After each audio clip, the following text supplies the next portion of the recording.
What's up everyone, I'm Nikhil from GreedyTech and this is the unboxing of Samsung S9 Plus. So guys, this is the box that I got from the Flipkart just today. Now, this is definitely a huge box, so I decided to unbox it starting from here. Now let's get started. So we got a free calendar. Now this is the S9 box with a lot of bumps. So this is the box.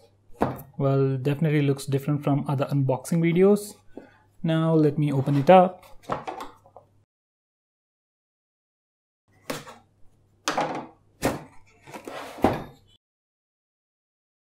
It's a box inside another box.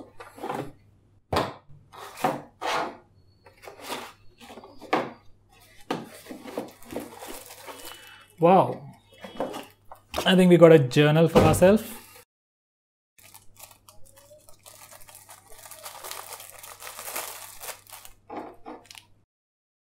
So guys, this might be made of leather. Now let me just open it up. So this is how it is. By the way guys, I pre-ordered it on the very first day. Maybe that's the reason I got this calendar and this journal or a diary. So a pretty good gesture from Flipkart and Samsung. Now coming back to the box itself, here's the box. Now on the front we have just the name S9 Plus, and on the left side we have the sticker from Flipkart, and on the right side it's completely plain. At the top we have the pricing, manufacturing date. It says 70,000, but I bought it for 64,900 rupees. Now at the bottom we have the IMEI numbers, and on the back we have some key highlighting specifications. Now I'll cover all this stuff later. Now let's just go on with the unboxing.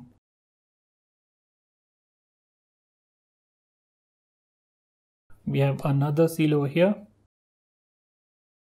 By the way guys, I bought the black variant. That's the black S9 Plus.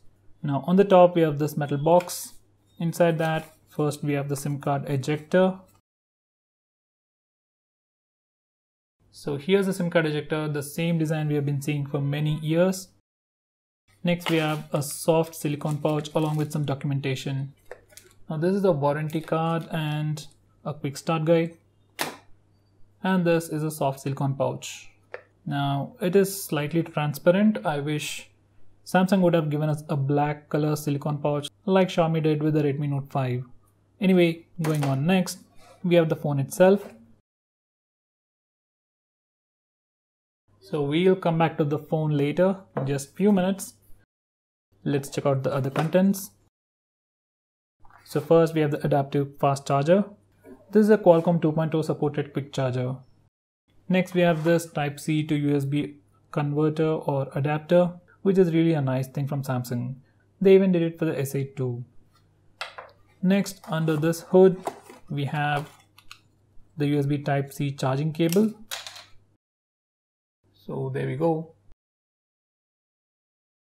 Next we have some extra earbuds.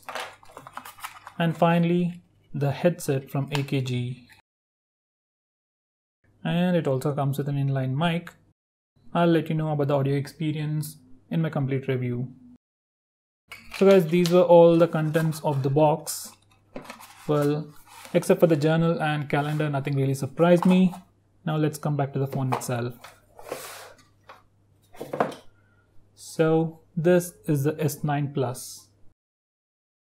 There seems to be some marks on the front. Let me just peel the stickers off. Now on the back we have the IMEI number, serial number, and it says 64 GB as this is a 64 GB variant. Now let me remove even this sticker off. It did leave some residue. So guys, let me power it on and set it up, and we'll have a quick physical overview and then check out the specs. On the front we have just the display, and above the display we have some sensors, probably iris scanner, front facing camera, earpiece, and below the display it's completely plain, just like the S8. On the left side we have the Bixby button along with the volume rocker, and on the right side we have the power button. At the bottom we have the audio jack, USB Type-C charging port, a microphone hole and the speaker. By the way guys, this earpiece also acts as a secondary speaker, so you get a stereo sound effect on this phone. At the top we have the SIM card tray and the microphone hole. Now let me just eject the SIM card tray. So guys, this is a SIM card tray and it houses a nano SIM slot and a hybrid SIM slot. So you can either use 2 nano SIMs or a nano SIM and an SD card, but not all 3 at once. So guys, this is how the phone looks with the case on. It's a super sleek case, so it doesn't even add to the weight. As it's a soft silicone pouch, all it does offer is some scratch resistance and nice grip to the back, so don't expect it to do some drop protection. It has all the cutouts for the ports and cameras, and it does protect the back, but on the front it is completely exposed. So if you put the phone on its face, you'll definitely scratch the display. It is better to get a good case for such a costly phone. Now coming to the specs, this phone is running a heavily skinned version of Android called Samsung Experience UI 9.0 based on Android 8.0 Oreo. On the front, it has a 6.2-inch curved Super AMOLED display with Quad HD Plus resolution in 18:9 aspect ratio. It has a total of 529 ppi with a thickness of 8.5 mm. Without the case, it weighs 185 grams, and with the case, it weighs 204 grams. By the way guys, it is also IP68 water and dust resistance. On the rear, it has a dual camera setup with 12 megapixel primary camera with wide angle lens, dual pixel autofocus with variable aperture. Below that is a 12 megapixel secondary camera with telephoto lens and f2.4 aperture. On the front, it sports an 8 megapixel camera with f1.7 aperture. As this is an Indian variant, it comes with Exynos 9810 octa-core processor with Mali G72 MP18 GPU. It packs 6GB of RAM, and I have the 64GB RAM variant, which comes with 50GB of free space for our user apps and user data. Now all this is powered by a 3500 mAh battery. It supports Qualcomm Quick Charge 2.0 for wired charging and also fast wireless charging. Now coming to connectivity, it has Bluetooth 5.0, NFC and even Samsung Pay for payments. It has all the basic sensors including iris sensor on the front, fingerprint scanner and heart rate sensor on the back. Unlike the last year's S8, this phone comes with stereo speakers tuned by AKG sound with Dolby Atmos technology. So guys, now that the phone is on, let's see what we get right out of the box. By the way guys, haptic feedback so far feels really good. And the display seems to be bigger. I mean, the screen to body ratio seems to be much better than Samsung S8, especially the bottom edge. Let me just skip all this stuff. Okay, we can set up an intelligent scan, facial recognition, iris scanner, fingerprint scanner, or a normal pen. Let's go with the intelligent scanner. This intelligent scan combines data from facial recognition and iris scanner to quickly unlock your phone. So if the lighting conditions are good enough, it will use the facial scan, and if the lighting conditions are very low, it will use the iris scanner. Now let me just set it up.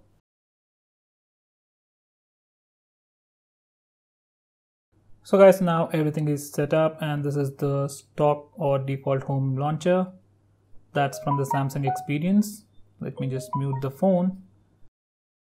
Now if you want to access the app drawer, you can simply swipe from the bottom, just like the Pixel phones. We don't have a specific icon for the app drawer, and it has a lot of useless stuff right out of the box.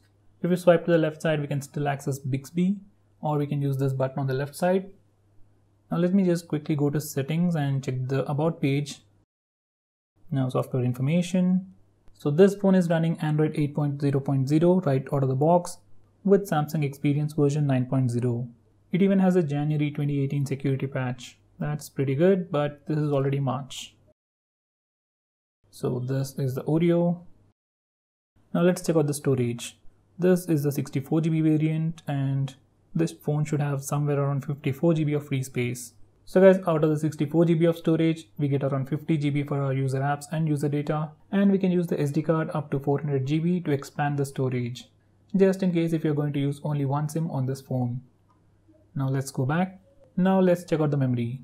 This phone comes with 6GB of RAM, and out of that, we get around 3GB of free RAM. By the way guys, it's not important how much RAM you have, but how good the memory management is on the phone.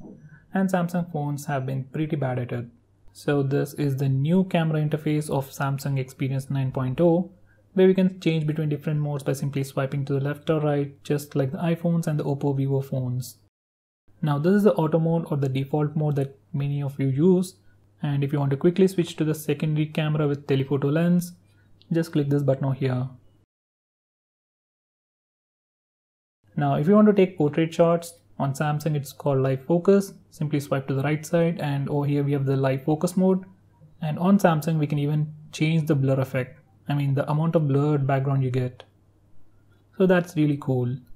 Next, if you swipe right once more, this is the pro mode or the manual mode. Next we have the panorama, food mode. Now just in case if you want a full screen preview, just click this button and it just changes the aspect ratio and you get a full screen preview. But I would suggest you to use the stock one.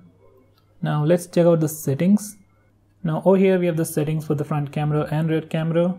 We can change the video resolution all the way up to UHD, that's 4K at 60 FPS, which is really good. Next we have this toggle for high efficiency video, where it encodes the video in X265 codec. It saves a lot of space, but also uses a lot of computational power. So if you don't want to drain your battery or affect the performance, don't use it. Next we can change the resolution even for the front facing camera. The best one is the 8 megapixel with a 4:3 ratio. Next we can even record video in Quad HD using the front facing camera. Even for the front camera video recording we have this toggle. Just disable it if you don't want your phone to overheat. Next we have auto HDR for the front and rear cameras, so that's pretty good if it can take good pictures. Next we have this toggle for motion photo, where it just records few seconds as video whenever you take a picture. I usually turn it on. Now finally, the most important setting deals with super slow motion. Over here we have two options, one is a multi-take and the second one is a single take. In multi-take you can take an entire session and your phone slows down a single moment, while in a single take it takes a complete slow motion video. By the way guys, you need to have good lighting conditions to take some super slow motion shots. Next we have AR emoji. And finally we have hyperlapse, which is probably time lapse. So guys, that was the camera interface. We still have all the other Samsung goodies like this edge bar, where we can add shortcuts, applications and other stuff. It even has edge lighting and we can do a swipe down gesture on the fingerprint scanner to pull down the notification bar. Now guys, coming to my initial impressions, phone feels heavy right out of the box. It weighs around 185 grams and it's definitely noticeable once you hold it in your hand. Now when we compare it with the Samsung S8, there are a lot of changes. For example, the curves are much more subtle now. It feels more like a phone. S8 felt more like a pebble. Now on the back, we still have the glass back panel. It is definitely a fingerprint magnet. Now I really don't understand one thing. This camera module is coated with some anti-fingerprint coating and it works really well. Now if they could have done it for the camera module, they should have done it for the entire glass panel. Then it would have looked awesome. Now compared to the Samsung S8, the sides or this particular edge on the S9 Plus is flat, so it feels much more comfortable and ergonomic to hold. Now coming to the fingerprint scanner, it is super fast. I've already set up my index finger for the fingerprint scanner. So let me just quickly show you.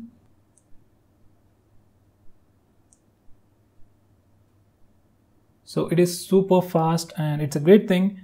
Normally when I hold the phone, it's in this position, and when I try to access the index finger, sometimes I end up covering the secondary camera. So that's a possibility, but it's not a big deal. Now coming to the things that I really like, this phone comes with some intelligent security mode, which uses the iris scanner and the facial recognition, and it works really well. So even if I close my eyes, it uses my face to unlock the phone, and if it can't see my face due to the lack of light, it uses the iris scanner, so it's a pretty good thing. By the way, even this phone comes with the physical home button, so it's over here. Now when the display is locked, you can still press this button over here to wake it up. Something I really don't appreciate, but there are people that really love that feature. Now one of the most interesting features is this button over here. Once you click that, double tap it, the navigation bar hides and it gives you a much more immersive experience. When you go to the home screen, you can still see the navigation bar, but whenever you open an application, navigation bar hides. So it is something you should definitely try. So on the whole, Samsung S9 looks a minor improvement over the Samsung S8. Honestly, the only new thing over here is the dual camera setup with the variable aperture mode. By the way, this phone comes with a Quad HD display, but for some reason, by default, it is set to Full HD Plus resolution.